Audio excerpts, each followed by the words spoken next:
If you want to talk about the ultimate professional, you would say Nate Thurmond.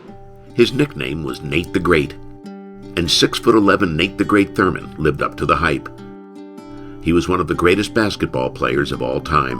He was an overachiever, really. Nate Thurmond was just a badass. The guy did things that other centers did not do, and other centers don't do now.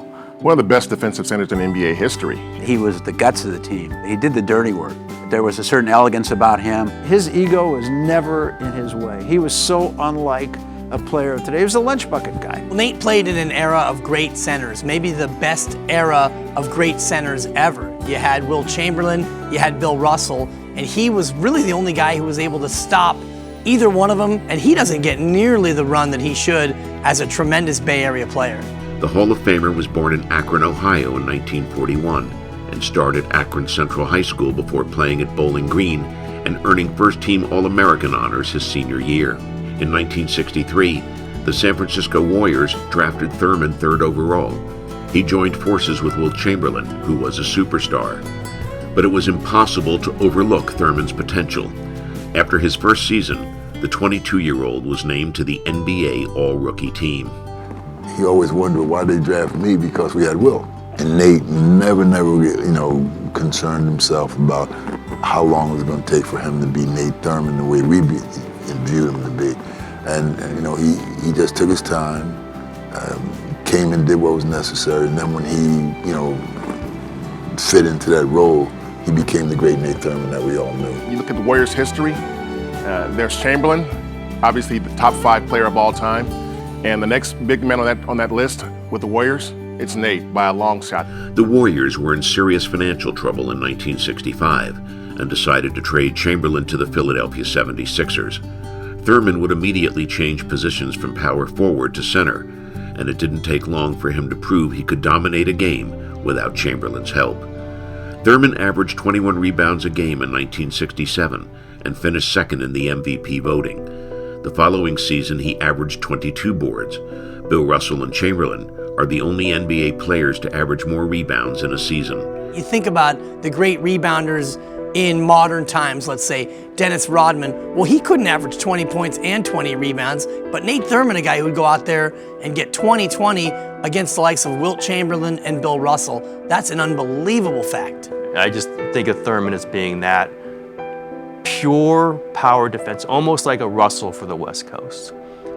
Didn't win those championships, didn't have those teammates, but he was that style of, he just got things done in a different way than a Kareem or a Wilt or even a Willis Reed, but he was right there in that era, and you talk to those guys, and Thurmond was just as scary for all of them as each other was. Thurmond's career with the Warriors ended prior to the 1974 season when he was traded to the Chicago Bulls. In his debut with his new team, Thurmond became the first player in NBA history to record a quadruple double: 22 points, 14 rebounds, 13 assists, and 12 blocked shots against the Atlanta Hawks. It was against us. I remember that. Nate Thurmond, because he was such a great defensive player, for him a quadruple double meant, okay, can he get the points? Because he was gonna get the rebounds. He always got the rebounds. The blocks, he'd probably get those too. Assists, yeah, he could do those too. For me to say that, well, he got a quadruple double, he'd be the first, no, that's what he did. He could do all those things. He's part of history because he was that good. Thurmond retired in 1977 at the age of 35 after 14 seasons in the league, and 1 year later, the Warriors retired his number 42 jersey and raised it to the rafters of Oracle Arena. Thurmond, a 7-time All-Star, was elected into the Naismith Memorial Basketball Hall of Fame in 1985, and he was named one of the 50 greatest players in NBA history in 1996. Every coach should have a player like Nate to coach and play for you.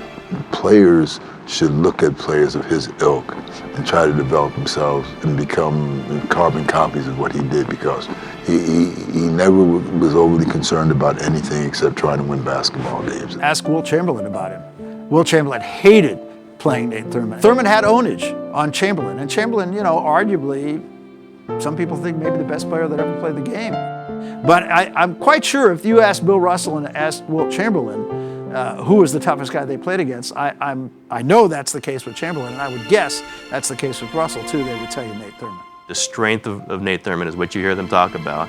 Will always be part of history. Will always be part of, here's a guy Kareem did not want to play.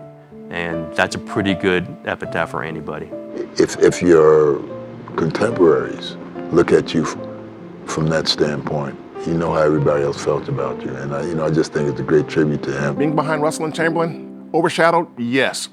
Deservedly so, yes. But at the same time, take nothing away from him because he played those guys as well as anybody did.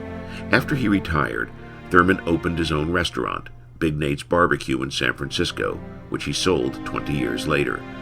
Thurmond also served as an NBA analyst for Comcast Sportsnet and a motivational speaker who inspired others to follow their dreams. A salt-of-the-earth kind of guy, blue-collar kind of guy. And I think that's what made him a great player. But unfortunately, I think, time, over the course of time, it's not about what was then, it's about what is now. And it's only from, people like myself, people who were around then, who can say, this guy was one of the best big men to ever play the game. I think it does hurt his legacy in some ways that the Warriors win their championship once they move him. But that doesn't make him a worse player. It just makes the consequences a little different for him. He wasn't just a basketball player, he was a presence. I mean, he was this dignified figure on the court and also a classy guy off the court. So, I don't think you find a teammate that he's ever played with that would say anything negative about Nate Thurmond because that's the kind of guy he was. He should be a role model for a lot of these young people coming along because he was just a great, great player, but a great, great person.